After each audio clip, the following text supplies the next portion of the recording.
All right.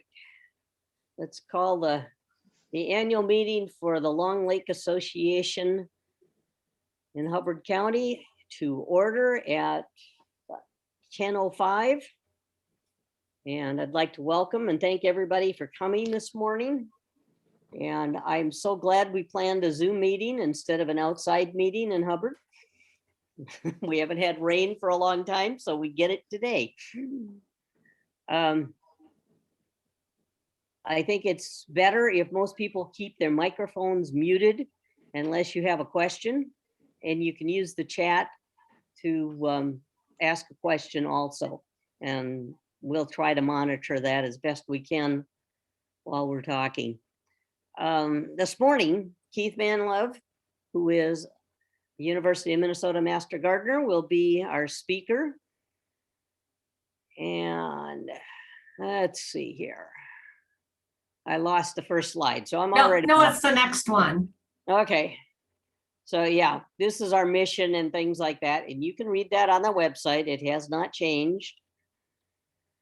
And Keith is a master gardener in Hubbard County, a lakeshore owner in neighborhood 2, author and volunteer. He's worked on our newsletter and had an article on going natural helps clear the water.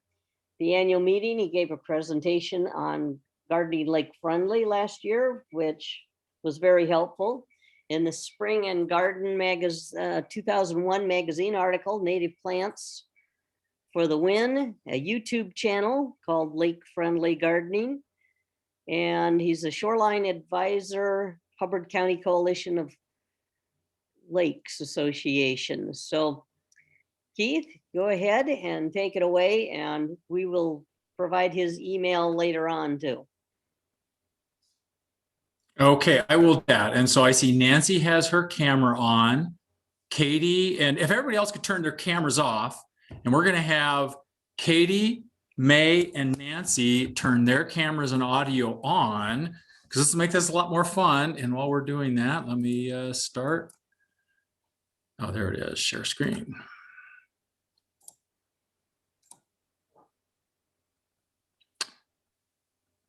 And why are we not getting people that we want? This could be this. I see Nancy, May, and Katie.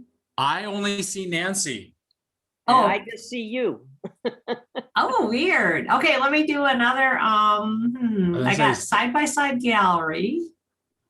And then do you have to scroll down to see your participants, Keith? Oh, yeah, there we go. Okay. Oh.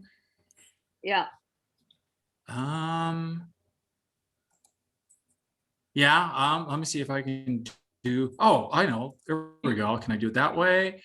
There's Katie. Okay, I got them. All right, we got it all. Okay, so now there's this, it's always a challenge, so we're just gonna go with that. All right, so let's see here. So today we're gonna talk about the one best thing, and whoops, how come I gotta get over here.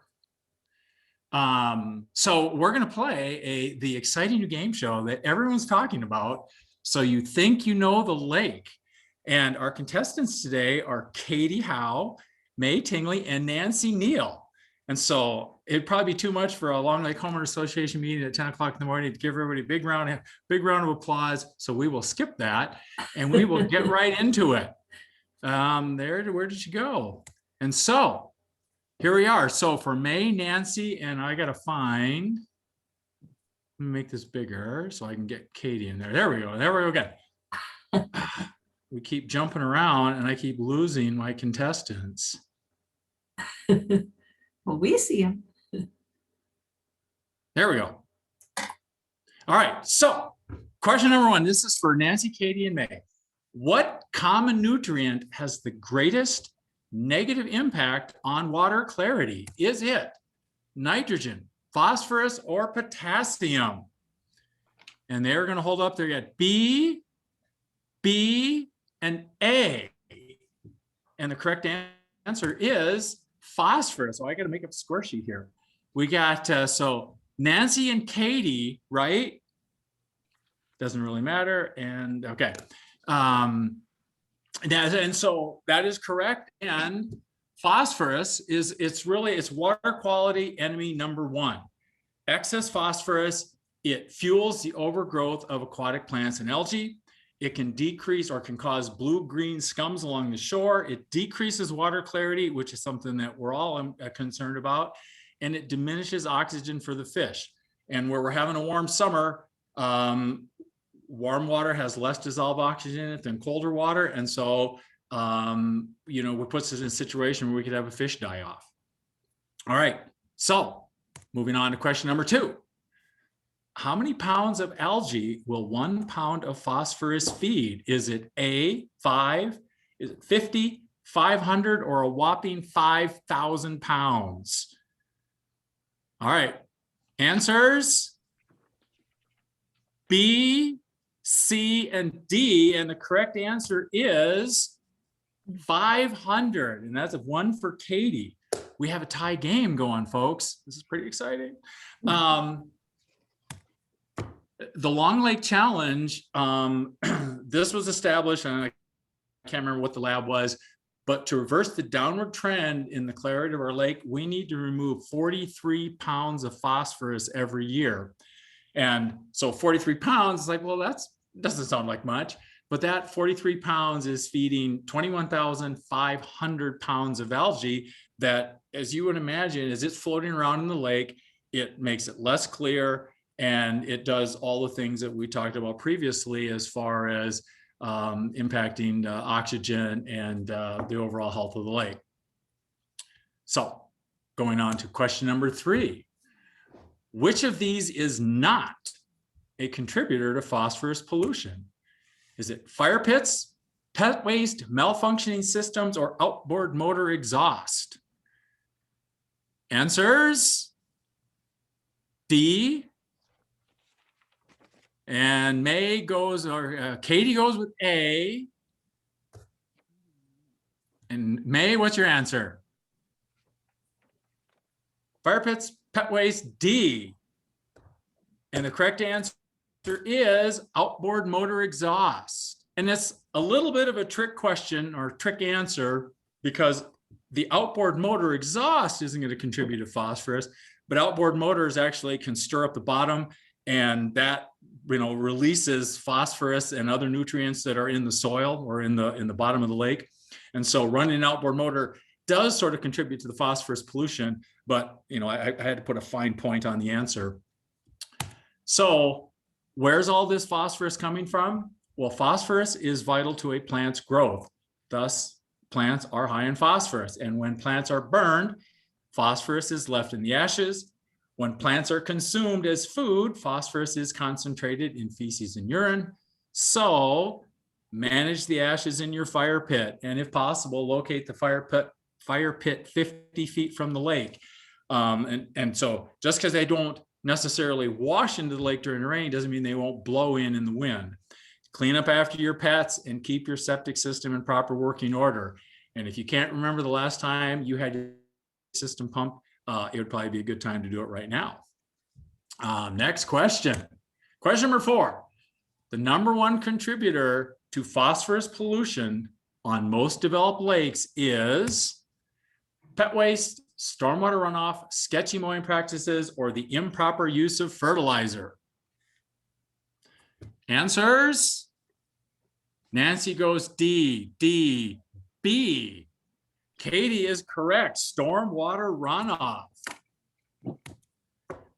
And the runoff doesn't mean run away.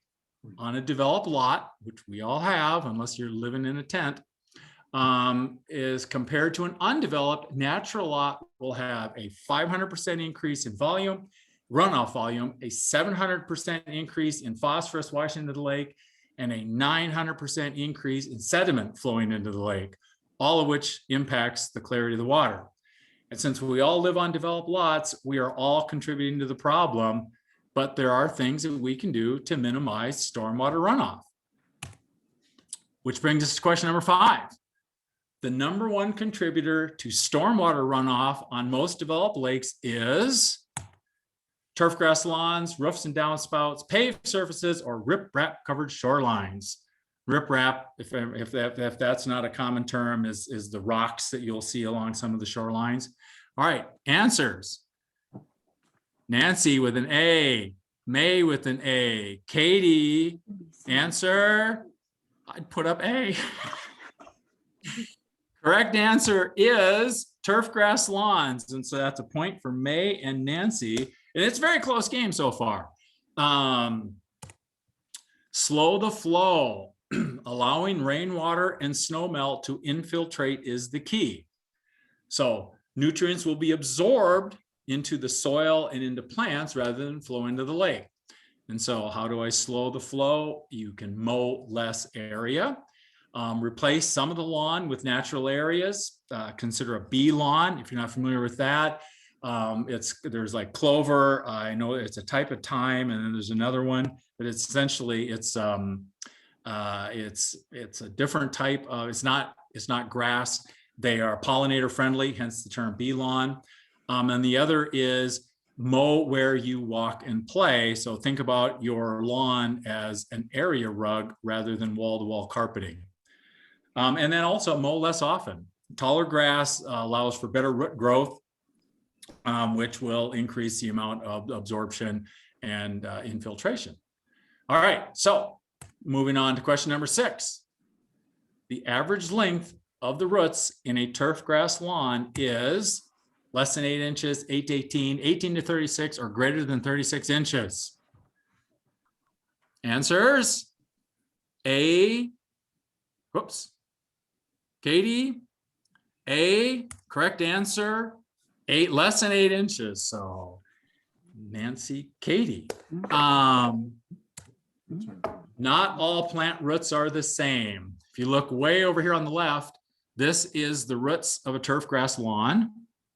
And these are some of the native prairie plants that you'll see. And here you have, this is lead plant, this is compass plants. These are some of the longer ones that are stretching down 2, 4, 6, 8, 10, 12, they're almost 20 feet. And Liatris way over here looks like to be the champion. So it's really an eye chart, but this is just an indicator of what's going on. And a deeper root structure will create channels in the soil and will allow for the water to infiltrate rather than flow over, which is important. Question number 7. An area of native vegetation extending away from the water's edge is called a eyesore, shoreland buffer strip, riparian habitat, or weed patch. Answers: B, shoreland buffer, C and B. Correct answer, whoops, it didn't go, shoreland buffer strip. So A and Nancy.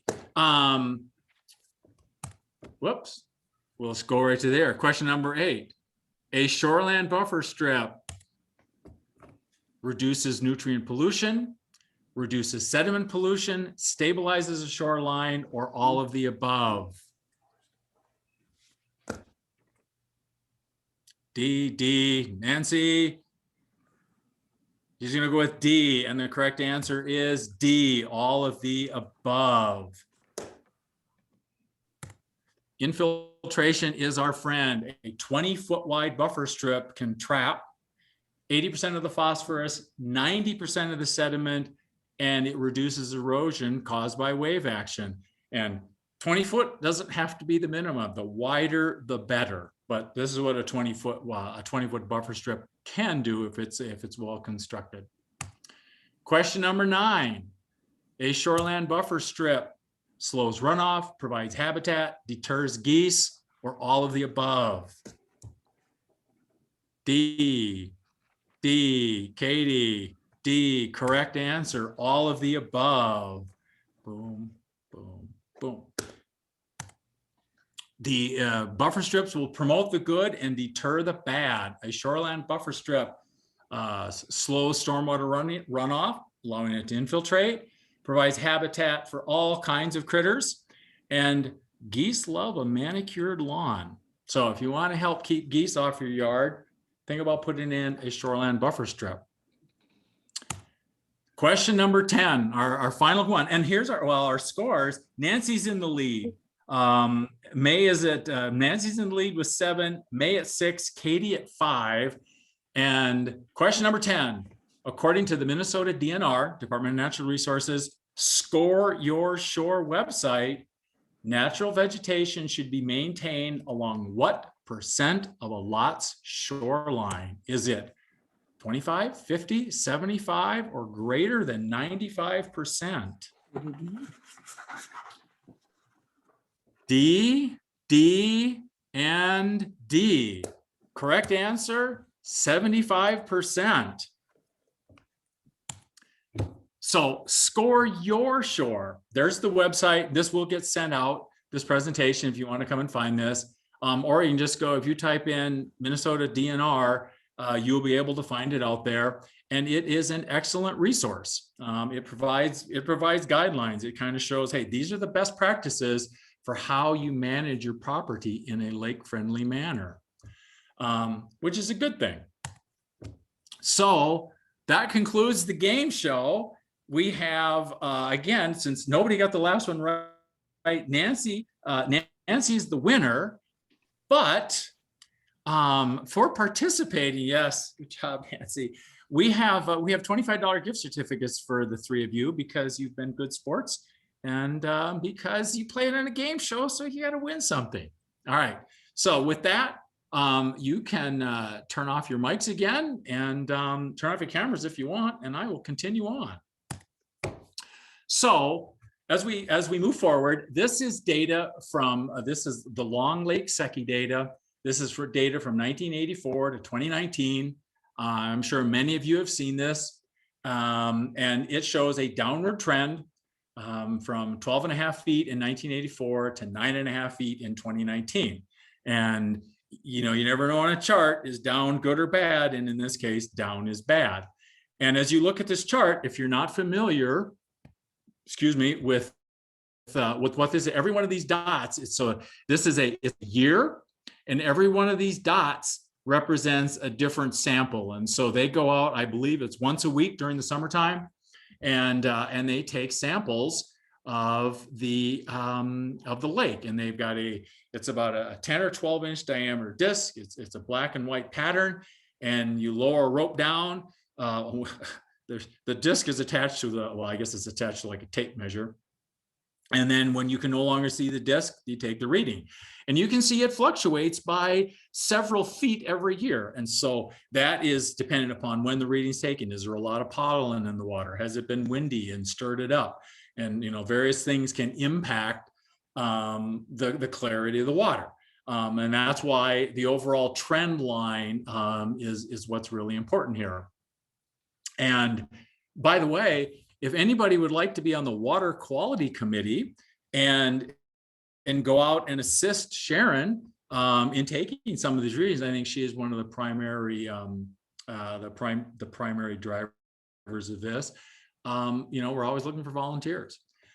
So with that PSA aside, now we have a new wrinkle on the lake, and that is that we found we have zebra mussels. And the impact of zebra mussels is uncertain in the overall grand scheme of things. I found this research paper, I think it was down at University of Oklahoma, where they did some studying on the impact of zebra mussels and the impact on water, basically on phosphorus. Now, one thing that's pretty well established is that the clarity of the water, because the zebra mussels are so prolific, and they are really large filters. I want to say each one filters like a quart of water a day. So the clarity of the water is actually going to get better. That doesn't necessarily mean it's a good thing. Because the zebra mussels impact the base of the food chain. And so when they're pulling the floating algae out of the water, you know, what all is it going to do? And one of the things that they found is that the attached algae, so all of a sudden rocks along the shore and anything else that algae can collect on, you know, is going to get a lot slimier potentially. Another impact of zebra mussels is that they've seen an increase in cyanobacteria, which can cause conjunctivitis, rhinitis, earache, sore throat, swollen lips, pneumonia, headache, malaise, muscle weakness, and joint pain. So we got that to look forward to. And so overall, if you're affecting the base of the food chain, which is what phosphorus is doing, it will reduce the amount of food available for zebra mussels, and which would probably overall be a good thing. Now, and one point that I will make, a little bit of an aside, I have been, since we found out about zebra mussels, I've been trying to get somebody to give me a straight answer on what do we need to do with our boats, right? Some people have advocated that you need to drain the cooling system in your boat every time you use it. And so I finally called the Mercury dealer up on Lake Minnetonka, and they have zebra mussels. And he said, no, you do not have to drain it. Get it up on a lift, so that everything's out of the water, and you should be fine. So, I got that answer, and I thought I would just pass it on. So the Long Lake phosphorus sources, the big one, 60% is just around the lake, which means it's good news and bad news. The good news is that it's us. And I guess that's probably the good news. And the bad news is that 60% of it is us, right? So we're contributing to this. And what can we do? Well, there is one thing that everyone can do to improve the quality of the water in the lake. And that one thing might be different for everyone. All right. You could mow less area and time, put in rain barrels, create rain gardens or buffer strips, manage the ashes in your fire pit, manage your septic system, clean up after your pets, right? We are all part of the problem, and we all need to be part of the solution. I think there's about 600 properties on the lake, 600 dwellings. I think that's the number. Sharon could probably give me a better answer, but 600 little actions can have a big impact. And in the immortal words of Theodore Roosevelt, do what you can with what you have where you are. So if we all start taking, just do one thing, just do, it's like whatever. And I've done site visits where I go around and talk to people about gardening around the lake friendly gardening. And by and large, I found most people kind of have a pretty good idea that they know this is a problem. They know that water is rushing here, and that they would like to see something done here. And I guess my challenge to you is do it, all right? Take the measures to actually, resolve the problem. And so thank you for listening. As a master gardener, I am a volunteer. As a gardener, I love to talk about gardening, look at gardens. So if you have any questions about any aspect of gardening around the lake or about this presentation, get a hold of me, manlove.keith@gmail.com. And I believe, yeah, there it is. We got some sources for additional reading. And that's all I've got. Take it away, Cece or Sharon.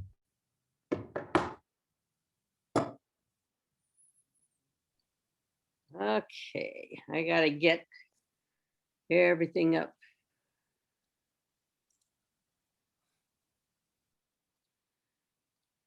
We did get one question, Keith, and it's about the agriculture runoff. Okay. Is there anything specific to that? Let's see, where'd the question go again?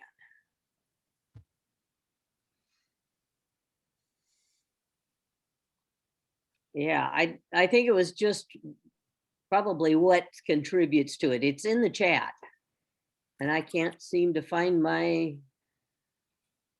There it is. I can either.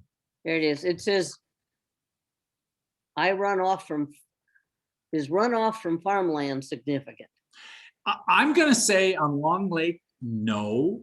And that's largely based on, for those who don't know, I did grow up on the south end of the lake on that farm, so I know a little bit about it.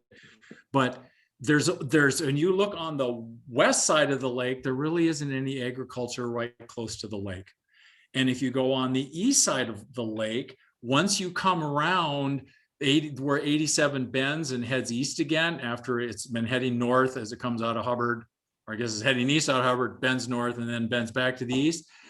County 20 runs along the lake there. It really is not that close to the lake. This is the point I guess I would make. And so you've got one of my family's fields right there as you run along 87, and then you got one of Offutt's fields just a little bit further up Highway 20. And in general, there might be some runoff, but I think that Offutt's have done a good job of, they've kind of created a natural grassy area there. I think that has minimized the amount of runoff into the lake. And I know that my brother, there's a pretty wide buffer strip there. And so is there runoff? Yeah, probably. Is it more than 600 yards around the lake? Probably not. But I think that the farmers are probably doing the best they can. So not a great answer, but that's what I got. Thank you, Keith. Great presentation. And that will be up on the website too, so that people can access that. And our next order of business, Sharon, will you give us an update on our Lake Association projects? Certainly. Let's see, I'm going to stop the recording for Keith's presentation.